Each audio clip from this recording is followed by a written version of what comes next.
प्रश्न नंबर 1 जो है वो किससे था? टीचिंग एप्टीट्यूड से था, यानी कि शिक्षण अभियोग्यता से था, जो मेरा बहुत ही पसंदीदा फील्ड है और जिसको पढ़ाने में मुझे बहुत अच्छा लगता है, बहुत अच्छा फील होता है। तो ये पसंदीदा फील्ड है और पढ़ाने में अच्छा लगता है, तो मैं कोशिश करूंगी कि मैं आपको कुछ एक आध क्वेश्चन जो इसके जो है अभी दिए गए हैं, मैं यही आपको जो है वो सॉल्व करा दूं, जिससे जो पेपर आपने किया है अगर कहीं कोई दुविधा होती है तो वो आपकी दुविधा क्या हो जाए, क्लियर हो जाए। प्रश्न नंबर 1 में था, यदि आपको सामान्य विद्यार्थियों के साथ साथ दृष्टिहीन विद्यार्थियों को पढ़ाने का अवसर मिले तो आप कक्षा में किस प्रकार उसके साथ व्यवहार करना चाहेंगे? अगर प्रश्न ये पूछा जा रहा है कि सामान्य रूप से अगर आप किसी विद्यार्थी को पढ़ा रहे हैं तो जो नॉर्मल स्टूडेंट्स हैं अगर उनके साथ साथ अगर दृष्टिहीन विद्यार्थी यानी कि जो लोग देख नहीं सकते हैं ऐसे विद्यार्थियों को भी पढ़ाने का अवसर मिलेगा तो आप जो क्लास है जिसमें कि कॉमनली दोनों तरीके के विद्यार्थी हैं उनके साथ कैसा व्यवहार करेंगे? ऑप्शंस में आते हैं। ए है अतिरिक्त ध्यान नहीं देना क्योंकि अधिकांश को हानि उठानी पड़ सकती है। आपके दिमाग में ये आए कि दृष्टिहीन विद्यार्थी 1, 2 या 3 ही तो हैं, लेकिन अगर मैं उनके ऊपर ज्यादा फोकस डाल दूंगा तो क्लास में बाकी के जो हमारे 50 स्टूडेंट्स है या 40 स्टूडेंट्स है वो सफर कर जाएंगे। तो पहले ऑप्शन का तात्पर्य ये रहा। दूसरा ऑप्शन है कक्षा में सहानुभूति से उनकी देखरेख करना। आप उनके साथ एक सहानुभूति दर्शाएं, किनके साथ? जो दृष्टिहीन विद्यार्थी हैं, आप उनकी देखरेख में लगे, आप उनको जो है केयर करके जो है उनको आगे जो है वो क्लास में हमेशा उनकी जो है वो केयर करते रहें। तीसरा है आप सोचोगी कि अंधापन उसका भाग्य है और इसलिए आप कुछ नहीं कर सकते। तीसरी बात यह है कि आप अपने दिमाग में ही बिठा लीजिए कि अगर दृष्टिहीन है तो यार ये उसका भाग्य है, ये उसके अपने कार्य हैं, अपना कर्म है और अंधा वो है, तो मुझे क्या फर्क पड़ना है, मुझे तो पढ़ाना है तो मैं कैसे भी पढ़ा लूं और आप इसके लिए कुछ नहीं करेंगे, आप रूटीन में जैसे काम कर रहे हैं आप वैसे करेंगे। और चौथा ऑप्शन दिया हुआ है आगे की पंक्ति में सीट की व्यवस्था करना और उनके लिए सुविधाजनक गति से पढ़ाने की कोशिश करना। या फिर आप क्या करेंगे, जो क्लास है क्लास में सबसे आगे की सीट पे उनको बैठाइए और बिठा करके उनके लिए जो सुविधाजनक हो यानी कि जिसमें या कंफर्टेबल वो फील करते हो उस तरीके से आप अध्ययन कराएं।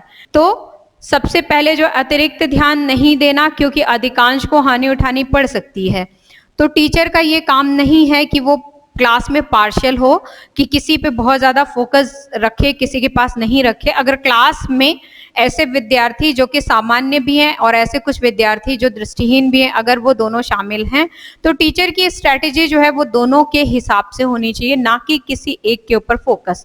तो ये ऑप्शन हमारा नहीं होगा। कक्षा में सहानुभूति से उनकी देखरेख करना, नहीं, वो स्टूडेंट्स हैं, वो विद्यार्थी हैं, वो आपकी सहानुभूति नहीं चाहते हैं, वो आपका दिशा निर्देशन चाहते हैं, वो आपका मार्गदर्शन चाहते हैं, आप उनके व्यवहारों में परिवर्तन लाने वाले हो, आप उनके भविष्य को जो है संवारने वाले हो, तो उन्हें सहानुभूति नहीं चाहिए, आप हक के साथ उनको पढ़ाइए, उनका दिशा निर्देशन कीजिए। तो ये ऑप्शन भी हमारा नहीं होगा। और आप सोचोगे कि अगर आपने ये सोचा कि छोड़ो उसका अंधापन उसकी प्रॉब्लम है, मुझे तो पढ़ाने के पैसे मिलते हैं, तो अगेन ये भी यहाँ नहीं चलेगा, क्योंकि एक टीचर का काम वो केवल जॉब में नहीं है, पढ़ाते समय वो केवल एक जॉब में नहीं है, एक नौकरी एक व्यवसाय में नहीं है। पढ़ाना या बच्चों का कोर्स कराना ये उसकी एक जिम्मेदारी होती है, उसका उत्तरदायित्व होता है। देखो जब हम टीचर की बात करते हैं तो वहां दो तथ्य जो है वो सामने आते हैं, एक होता है रोल और दूसरा होता है रिस्पॉन्सिबिलिटी। ठीक है, एक होता है रोल और दूसरा होता है रिस्पॉन्सिबिलिटी। तो रोल तो लगभग सभी टीचर्स निभाते हैं, मीन्स काम है पढ़ाना तो पढ़ाएंगे ही पढ़ाएंगे, टीचर का काम पढ़ाने का है तो वो पढ़ाएगा ही। तो ये क्या है, ये उसका रोल है, सभी निभाते हैं। लेकिन जब हम बात करते हैं तो टीचर के अंदर रोल ही नहीं, रिस्पॉन्सिबिलिटीज ही भी होनी चाहिए। यानी कि उसका कार्य ही नहीं केवल, और केवल कार्य ही नहीं बल्कि उसके अंदर उत्तरदायित्व की भावना भी जो है वो होनी चाहिए। और उस उत्तरदायित्व के निर्वहन हेतु ये जो चौथा ऑप्शन है वो क्या होगा, करेक्ट होगा।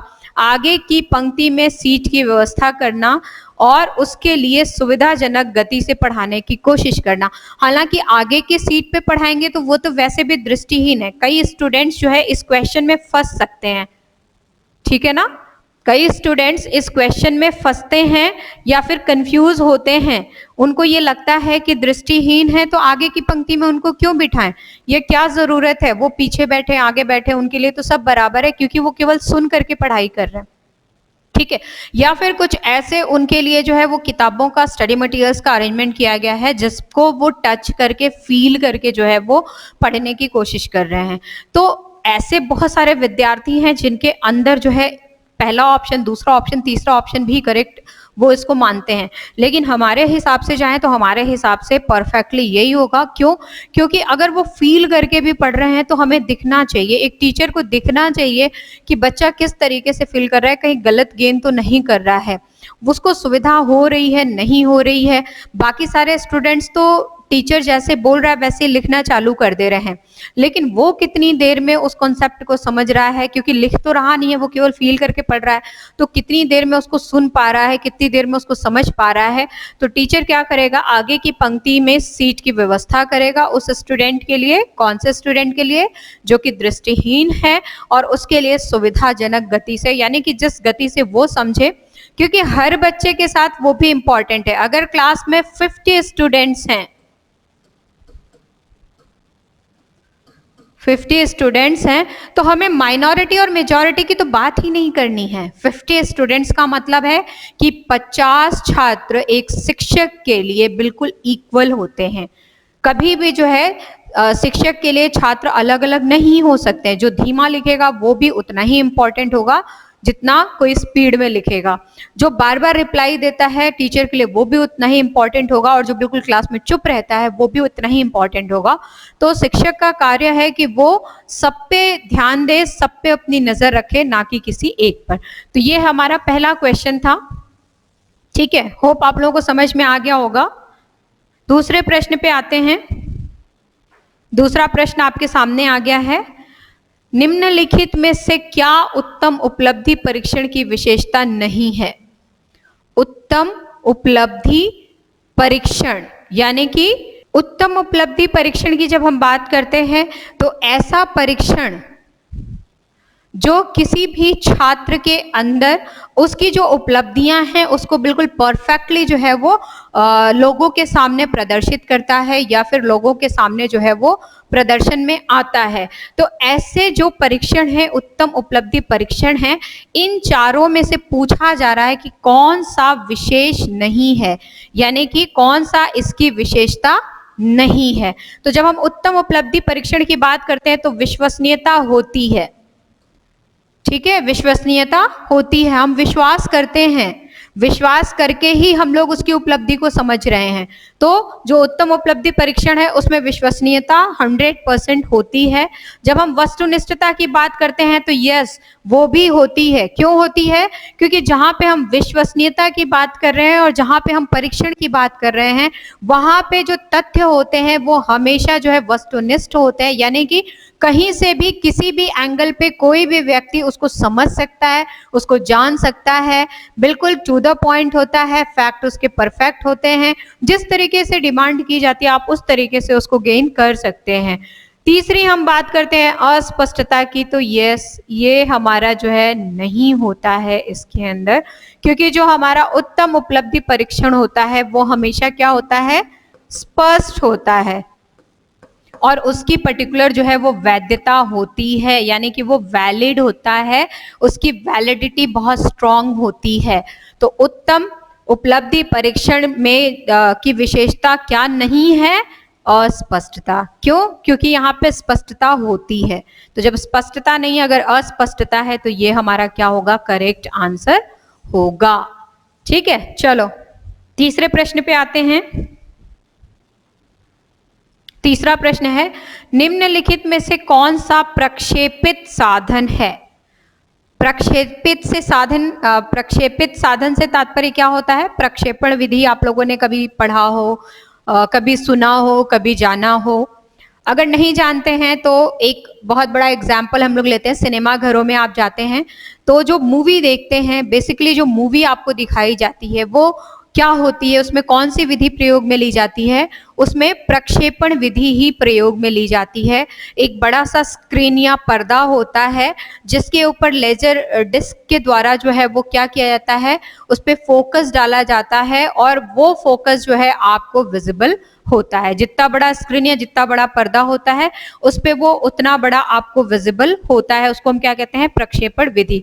तो क्वेश्चन में पूछ रहा है निम्नलिखित में से कौन सा प्रक्षेपित साधन है? कौन सा प्रक्षेपित साधन है?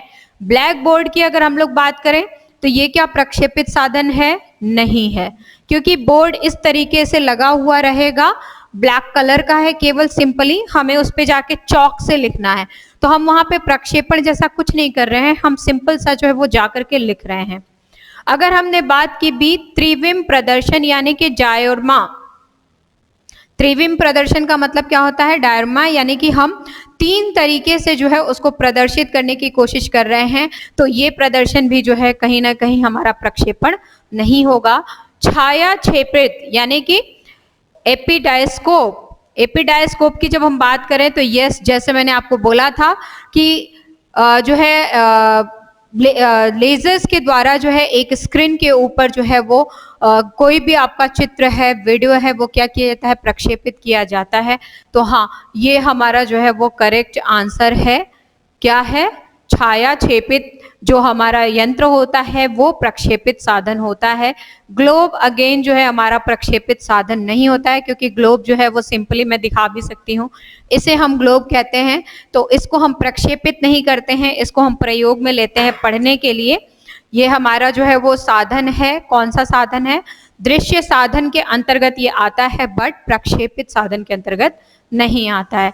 तो अगर इस क्वेश्चन के आंसर पे जाएं तो हमारा ये जो सी ऑप्शन दिया हुआ है ये क्या है? परफेक्टली करेक्ट है, और रजत ने भी करेक्ट किया है।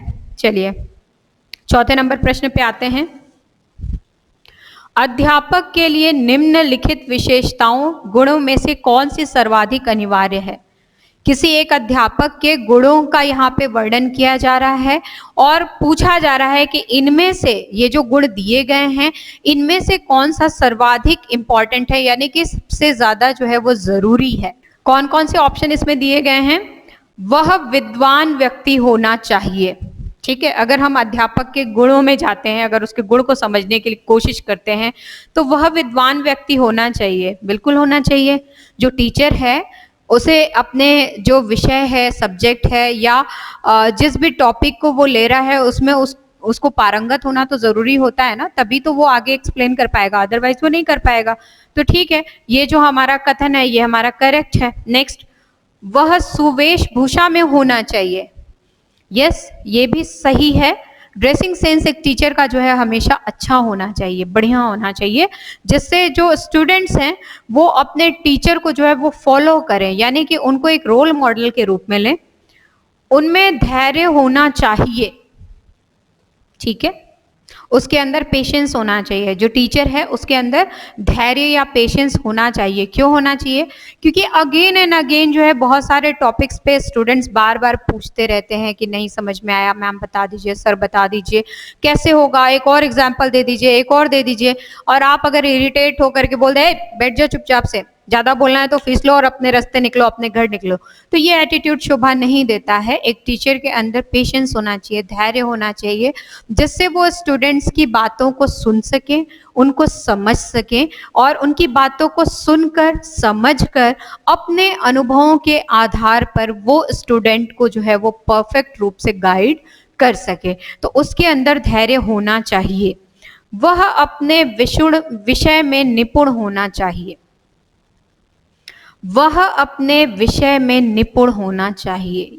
यस, सब्जेक्ट एक्सपर्ट होना बहुत जरूरी है। विषय में क्या होना चाहिए? निपुण होना चाहिए। अब यहाँ पे आप देखिए, ये एक कंफ्यूजिंग क्वेश्चन आपके लिए बन सकता है क्योंकि मैंने अभी आपको जो एक्सप्लेन किया उस एक्सप्लेनेशन पे मैंने चारों ऑप्शन आपको करेक्ट बता दिए, जो कि हैं एग्जैक्टली ये चारों ही ऑप्शन करेक्ट हैं। लेकिन हम फिर से प्रश्न में जाएंगे कि प्रश्न हमसे क्या कहना चाह रहा है। प्रश्न ने हमें कहा कि अध्यापक के लिए निम्नलिखित विशेषताओं या गुणों में से कौन सी सर्वाधिक अनिवार्य है, यानी कि अगर ये नहीं होगा तो अध्यापक जो है वो अध्यापक नहीं कहा जाएगा।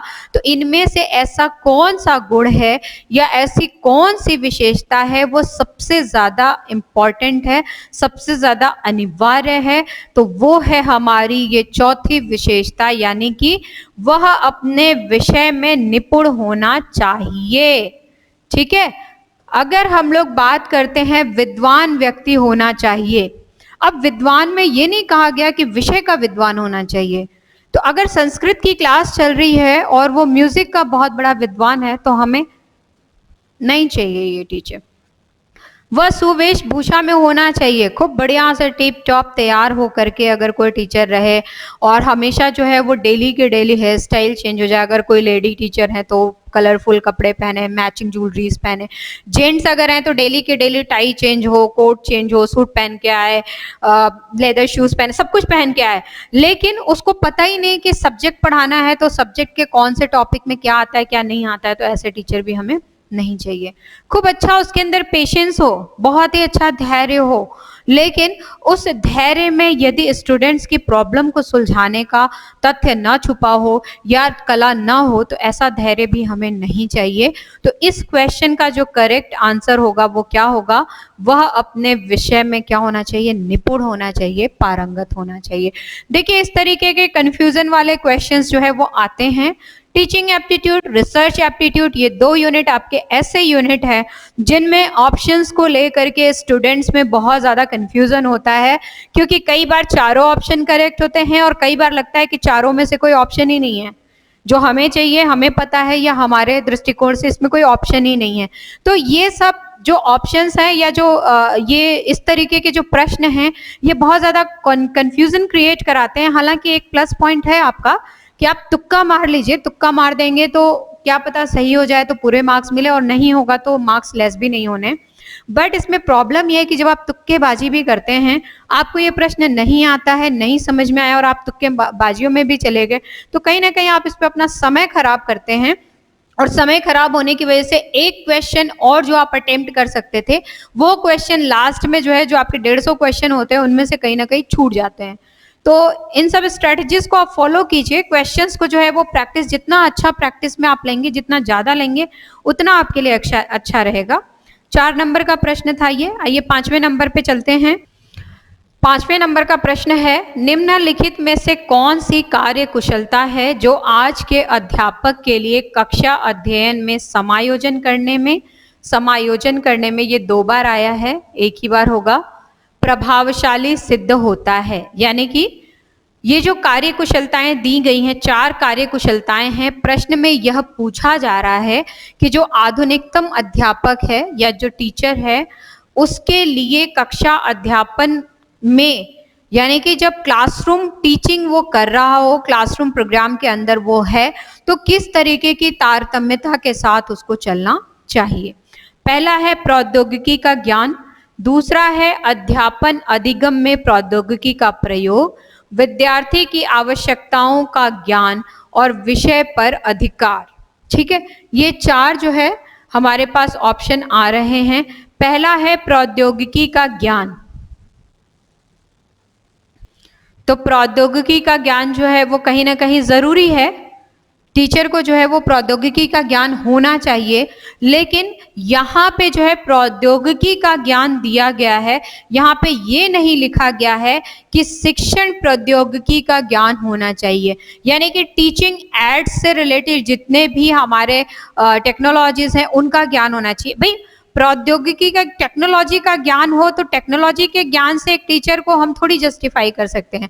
हमें तो वो टीचर चाहिए जो टीचिंग फील्ड के अंदर, जो टीचिंग इंस्ट्रूमेंट है, जो टीचिंग टेक्नोलॉजीज है, टीचिंग एड्स हैं, उनकी टेक्नोलॉजी को जो है जो भली भांति चाहिए, हमें वो टीचर चाहिए। तो प्रौद्योगिकी का ज्ञान ठीक है, यहाँ पे एक बार तो इसको लेकर के चलते हैं। अध्यापन अधिगम में प्रौद्योगिकी का प्रयोग। देखिए जो मैं कॉन्सेप्ट कहना चाह रही थी वो कॉन्सेप्ट यहाँ पे आया है, यानी कि अध्यापन पढ़ने और पढ़ाने में, पढ़ने और सीखने के अंदर प्रौद्योगिकी का प्रयोग, तो ये हमारा जो है वो सही होगा। ये गलत ही है एक तरीके से, क्योंकि नीचे वाले ऑप्शन में हम जो चाह रहे थे वो आ गया। विद्यार्थी की आवश्यकताओं का ज्ञान, विद्यार्थी की आवश्यकताओं का ज्ञान टीचर को होना चाहिए और विषय पर अधिकार भी जो है वो टीचर का होना चाहिए। तो समायोजन करने में कौन सा प्रभावशाली सिद्ध होगा, तो हम देखेंगे 2, 3, 4। तो कौन से ऑप्शन में है 2, 3 और 4?